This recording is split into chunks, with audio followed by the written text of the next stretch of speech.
barcha kunlarni boshimizdan o'tkazdik. Barcha sinovlarni boshimizdan o'tkazdik. Lekin bitta narsani men sizlarga aytsam. Barcha sinovlarda men faqatgina xalqimizga tayanganman, suyanganman. Sizlarni yaxshi ko'raman. Zamon o'tadi, baribir bizlarni qilgan ishlarimizni davomchisi bo'lmoq. Mana shunday yigitlar, shunday navqiron yigitlarni ko'rib va shunday qizlarni tarbiyasini bugun hammamiz ham qatnashib, bunday go'zal yurtda yashash, shunday yoshlarni ertangi kunini o'ylab, mana shunday baxtli bo'lishga aytaylik, kim bizga xalaqit beradi? Mana shu osmon, mana shunday yorug' osmon, mana shunday yigitlar, mana shunday qizlar, mana shunday qariyalar. Bu zamonni kim bir vaqtlar havas qilgan edi? Xalqimiz havas qilgandi.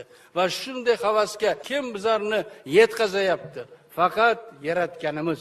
Yaratganimizdan doim so'rab, mana shunday pok bo'lib ertalab so'rasak, albatta bizlarni yo'limizni ochib beradi va hech qachon hech kim mana shu yurtda, Xudoning nazari tushgan shu yurtda hech kim hech qachon kam bo'lmaydi, bolalarim.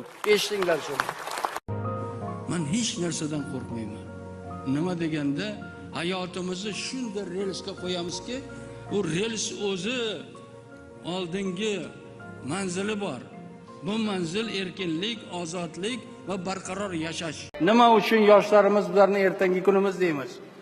Mana shu yoshlar, men borman, mana sapchib chiqib, kerak bo'lsa men olaman zimmamga mas'uliyatni deb bolalar chiqsa agar joylarda, bu mana bolalarim.